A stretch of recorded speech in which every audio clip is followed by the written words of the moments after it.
ஓம் சாந்தி 15/7/2024. இனிமையான குழந்தைகளே, தேக அபிமானம் அசுர நடத்தையாகும். அதை மாற்றி தெய்வீக நடத்தைகளை தாரணை செய்யுங்கள். அப்பொழுது ராவணனுடைய சிறையிலிருந்து விடுபட்டு விடுவீர்கள். கேள்வி: ஒவ்வொரு ஆத்மாவும் தனது பாவ செயல்களின் தண்டனையை எப்படி அனுபவிக்கிறது? அவற்றிலிருந்து விடுபடுவதற்கான சாதனம் என்ன? பதில்: ஒவ்வொருவரும் தங்களது பாவங்களின் தண்டனையை ஒன்று கர்ப்ப சிறையில் அனுபவிக்கிறார்கள், இன்னொன்று ராவணனுடைய சிறையில் அநேக விதமான துக்கங்களை அனுபவிக்கிறார்கள். குழந்தைகளாகிய உங்களை இந்த சிறைகளிலிருந்து விடுவிக்க பாபா வந்துள்ளார். இவற்றிலிருந்து விடுபட தூய பார்வை உடையவர் ஆகுங்கள். ஓம் சாந்தி. நாடகத்தின் திட்டப்படி தந்தை வந்து புரிய வைக்கிறார். தந்தைதான் ராவணனுடைய சிறையிலிருந்து விடுவிக்கிறார். ஏனென்றால் அனைவரும் கிரிமினல், பாவ ஆத்மாக்கள் ஆவார்கள். முழு உலகத்தின் அனைத்து மனிதர்களும் குற்ற பார்வை உடையவர் ஆன காரணத்தால் ராவணனுடைய சிறையில் உள்ளார்கள். பிறகு ஷரீரம் விடும் பொழுது அப்பொழுதும் கர்ப்ப சிறையில் செல்கிறார்கள். தந்தை வந்து 2 சிறைகளிலிருந்தும் விடுவிக்கிறார்.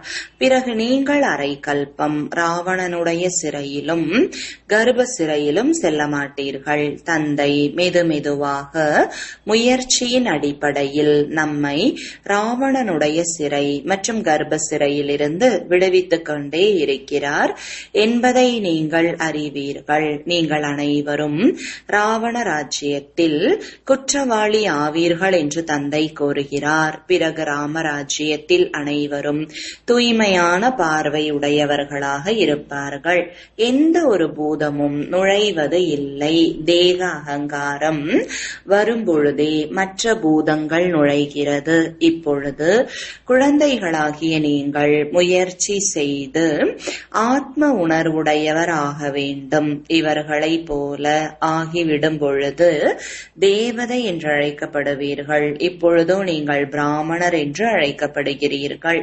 ராவணனுடைய சிறையிலிருந்து விடுவிப்பதற்காக தந்தை வந்து படிப்பிக்கவும் செய்கிறார். மேலும் அனைவருடைய கெட்டுப்போன நடத்தைகளை திருத்தவும் செய்கிறார். அரை கல்பமாக நடத்தைகள் மிகவும் கெட்டு போய்விட்டது.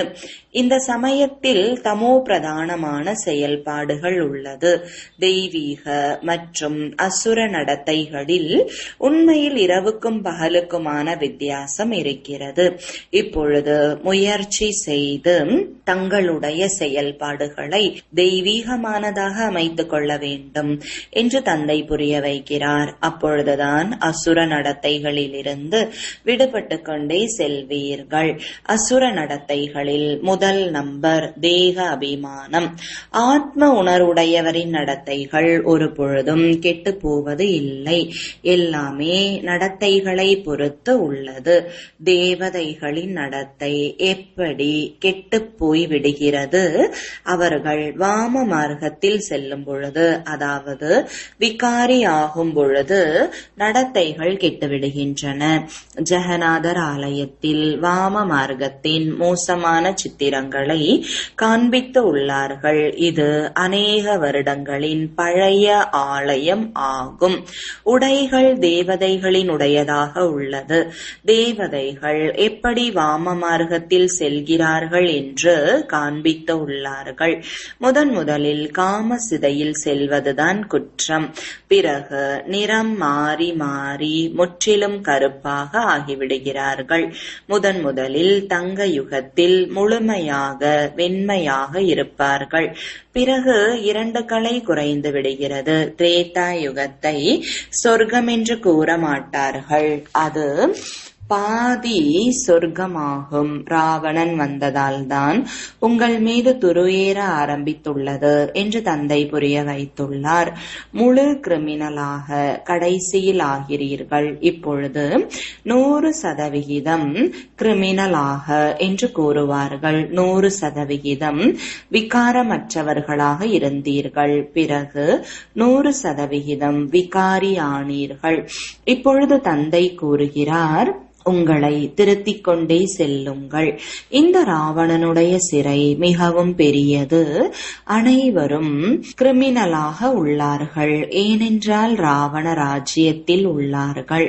ராமராஜ்யம் மற்றும் ராவண ராஜ்யம் பற்றி அவர்களுக்கு தெரியவே தெரியாது. இப்பொழுது நீங்கள் ராமராஜ்யத்தில் செல்வதற்காக முயற்சி செய்து கொண்டு இருக்கிறீர்கள். யாரும் முழுமையாக ஆகவில்லை. ஒருவர் முதலில், மற்றவர் இரண்டாவதில், இன்னொருவர் மூன்றாவதில் உள்ளார்கள். இப்பொழுது தந்தை படிப்பு சொல்லித் தருகிறார். தெய்வீக குணங்களை கடைபிடிக்க கூறுகிறார். அனைவருக்குள்ளும் தேக அபிமானம் உள்ளது. எந்த அளவிற்கு நீங்கள் சேவையில் ஈடுபட்டிருப்பீர்களோ அந்த அளவு தேக அபிமானம் குறைந்து கொண்டே போகும். சேவை செய்வதால் தேக அபிமானம் குறைந்துவிடும். ஆத்ம உணர்வுடையவராகி பெரிய பெரிய சேவை செய்வார்கள். பாபா ஆத்ம உணர்வுடையவராக இருக்கிறார். ஆக எவ்வளவு நல்ல சேவை செய்கிறார். அனைவரையும் கிரிமினலான ராவணனுடைய சிறையிலிருந்து விடுவித்து நல்ல நிலையை பிராப்தியாக தருகிறார். அங்கு பிறகு 2 சிறையும் இருக்காது. இங்கு 2 சிறையும் உள்ளது. சத்யுகத்தில் கோர்ட்டும் இல்லை, பாவ ஆத்மாக்களும் இல்லை, ராவணனுடைய சிறையும் இல்லை. ராவணனுடையது எல்லை இல்லாத சிறை ஆகும். அனைவரும் 5 விகாரங்களின் கயிறுகளில் பிணைக்கப்பட்டு உள்ளார்கள். அளவற்ற துக்கம் உள்ளது. நாளுக்கு நாள் துக்கம் அதிகரித்துக் கொண்டே இருக்கிறது. சக்தியுகத்திற்கு தங்க யுகம் என்றும் திரேதா யுகத்திற்கு வெள்ளி யுகம் என்றும் கூறப்படுகிறது. சத்யுகத்தினுடைய சுகம் திரேதாவில் இருக்க முடியாது. ஏனென்றால் ஆத்மாவின் 2 கலைகள் குறைந்து விடுகிறது.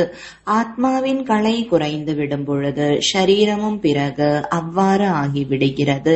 எனவே உண்மையில் நாம் ராவணனுடைய ராஜ்யத்தில் உடல் உணர்வுடையவராக ஆகிவிட்டோம் என உணர வேண்டும். இப்பொழுது தந்தை ராவணனுடைய சிறையிலிருந்து விடுவிக்க வந்துள்ளார். அரை கல்பத்தின் தேக அபிமானம் நீங்குவதற்கு தாமதம் ஏற்படுகிறது. நிறைய உழைக்க வேண்டியுள்ளது. சீக்கிரமாக யார் ஷரீரம் விட்டு சென்றார்களோ அவர்கள் பிறகும் பெரியவர்களாக ஆகி கொஞ்சம் ஞானம் கேட்கக்கூடும். எவ்வளவு தாமதமாகி கொண்டு போகிறதோ பிறகு முயற்சி செய்ய இயலாது. யாராவது இறந்து விட்டார்கள், பிறகு வந்து முயற்சி செய்ய வேண்டும் என்றால் உறுப்புகள் பெரியதாக வேண்டும். புரிந்து கொள்பவராக ஆக வேண்டும். அப்பொழுதுதான் கொஞ்சமாவது செய்ய இயலும். தாமதமாக செல்பவர்கள் ஒன்றும் கற்றுக்கொள்ள முடியாது.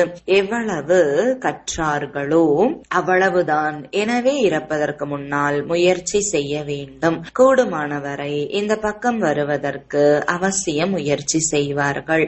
இந்த நிலையில் அநேகர் வருவார்கள். விருட்சம் வளர்ந்து கொண்டே போகும். புரிய வைப்பது மிகவும் சுலபம்.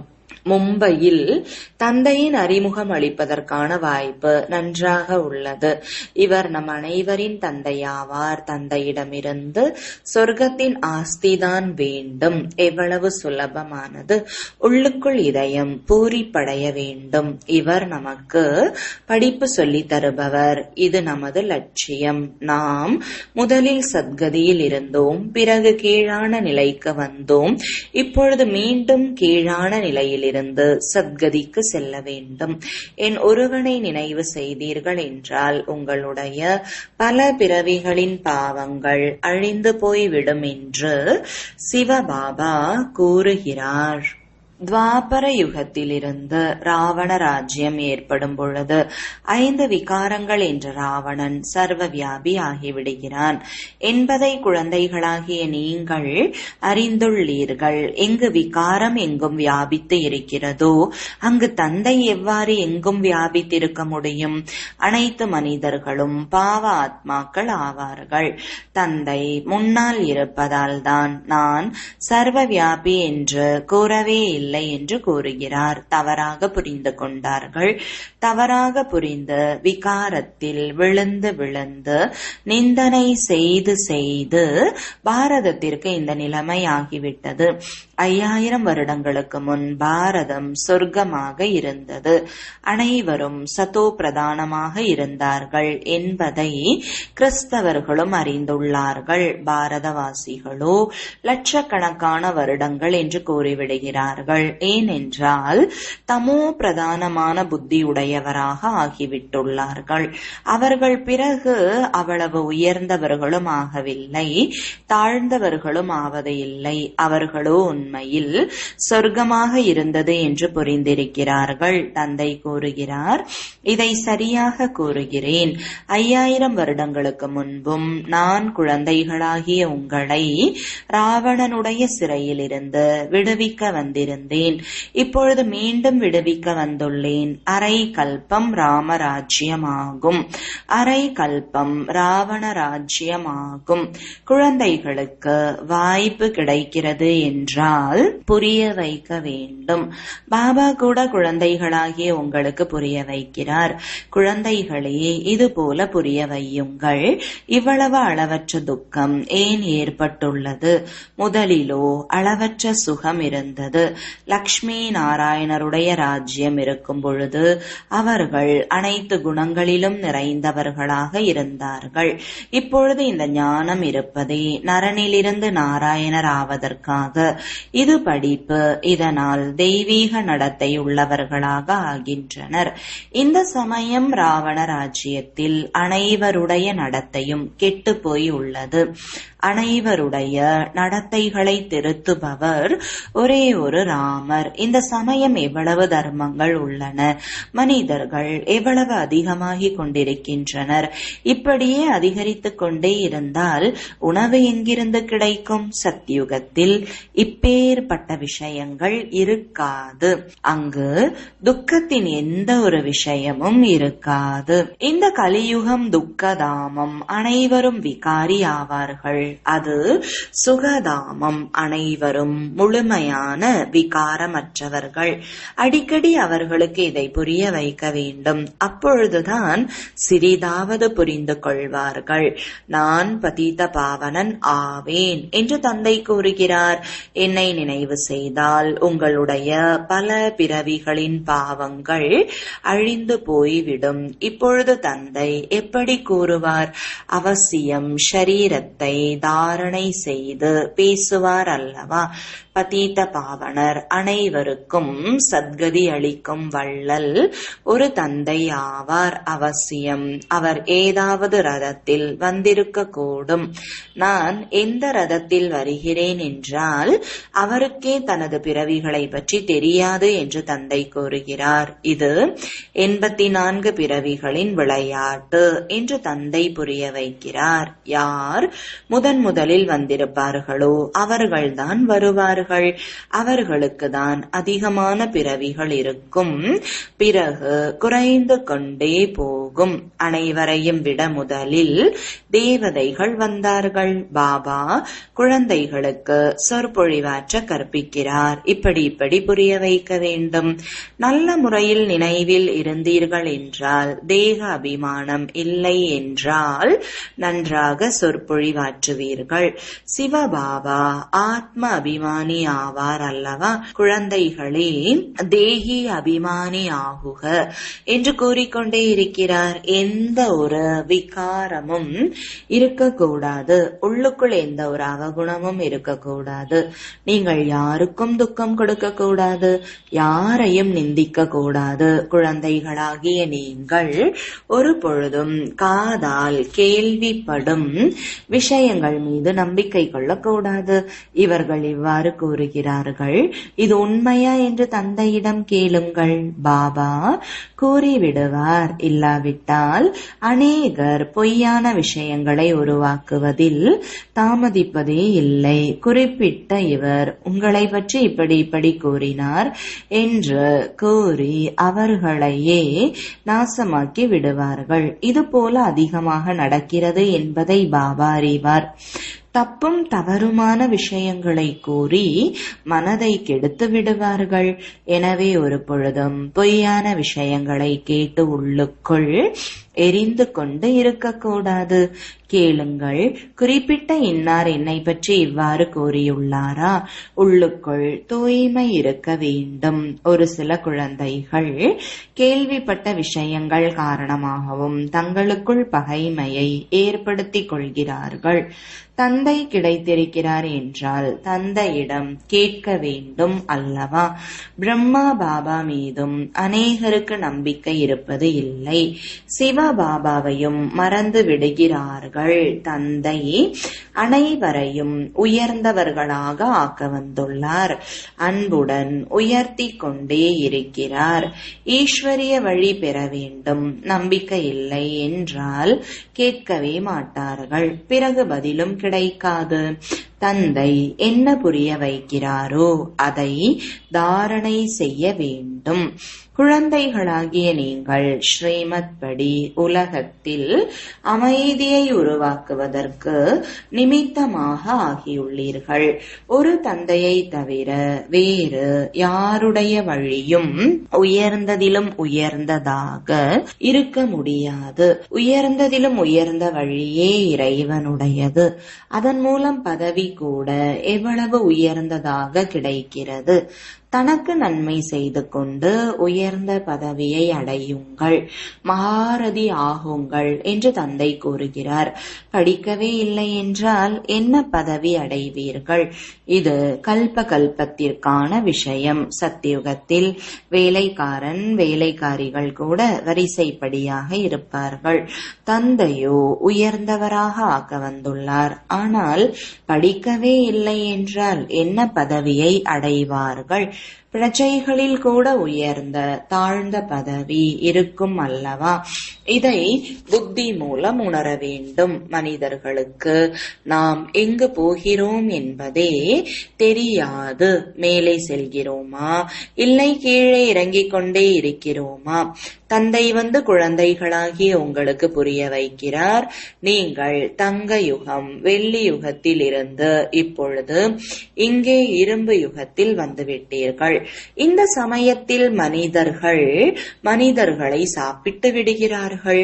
இப்பொழுது இந்த எல்லா விஷயங்களையும் புரிந்து கொண்டால்தான் ஞானம் என்று எதற்கு கூறப்படுகிறது என்று கூற முடியும். ஒரு சில குழந்தைகள் ஒரு காதால் கேட்டு மறு காதால் வெளியேற்றி விடுகிறார்கள். நல்ல நல்ல கிளை நிலையங்களின் நல்ல நல்ல குழந்தைகளுக்கு கூட குற்ற பார்வை இருக்கிறது.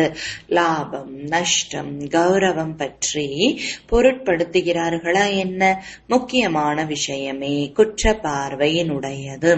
காமம் மிக பெரிய எதிரியாகும் என்று தந்தை புரிய வைக்கிறார். இதன் மீது வெற்றி அடைந்தால்தான் உலகத்தை வென்றவராக முடியும்.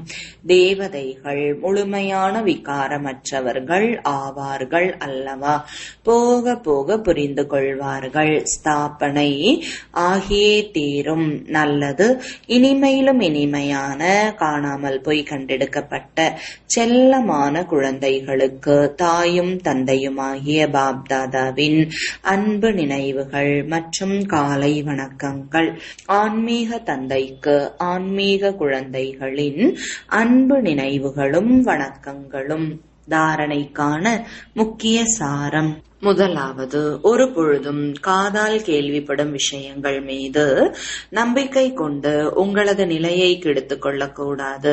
உள்ளுக்குள் தூய்மையாக இருக்க வேண்டும். பொய்யான விஷயங்களை கேட்டு உள்ளுக்குள் எரியக்கூடாது. ஈஸ்வரிய வழியை பெற வேண்டும். இரண்டாவது, ஆத்ம அபிமானி ஆவதற்கான முழு முயற்சி செய்ய வேண்டும். யாரையும் நிந்தனை செய்யக்கூடாது. லாபம் நஷ்டம் மற்றும் கௌரவத்தை கவனத்தில் கொண்டு குற்ற பார்வையை நீக்கிவிட வேண்டும். தந்தை கூறுவதை ஒரு காதால் கேட்டு மறு காதால் வெளியேற்றிவிடக் கூடாது. வரதானம் 3 காலத்தை உணர்ந்தவர்கள் என்ற இருக்கையில் நிலைத்திருந்து ஒவ்வொரு செயலையும் செய்யக்கூடிய சக்திசாலியான ஆத்மா ஆவீர்களாக. விளக்கம்: எந்த குழந்தைகள் 3 காலங்களையும் உணர்ந்தவர் என்ற இருக்கையில் நிலைத்திருந்து ஒவ்வொரு நேரமும் ஒவ்வொரு செயலையும் செய்கிறார்களோ அவர்கள் விஷயங்களோ நிறைய வரப்போகிறது, ஆகப்போகிறது. சுயத்தின் மூலமாகட்டும், மற்றவர்கள் மூலமாகட்டும், மாயையின் மூலமாகட்டும், இயற்கையின் மூலமாகட்டும் அனைத்து விதமான சூழ்நிலைகள் வரப்போகிறது, வரதான் போகிறது என்பதை அவர்கள் அறிந்திருப்பார்கள். ஆனால் சுயஸ்திதி சக்திசாலியாக இருந்தது என்றால் வெளியிலிருந்து வரக்கூடிய சூழ்நிலைகள் சுயஸ்திதிக்கு முன்னால் எதுவும் இல்லை. ஆனால் ஒவ்வொரு செயலை செய்வதற்கு முன் அதனுடைய முதல், இடை, கடை ஆகிய 3 காலங்களையும் பரிசோதனை செய்து புரிந்து கொண்டு பிறகு எது வேண்டுமானாலும் செய்யுங்கள். அப்பொழுது நீங்கள் சக்திசாலியாகி சூழ்நிலைகளை கடந்து சென்று விடுவீர்கள். ஸ்லோகன்: அனைத்து சக்திகள் மற்றும் ஞானத்தில் நிறைந்து இருப்பதுதான் சங்கம யுகத்தின் பாக்கியமாகும். ஓம் சாந்தி.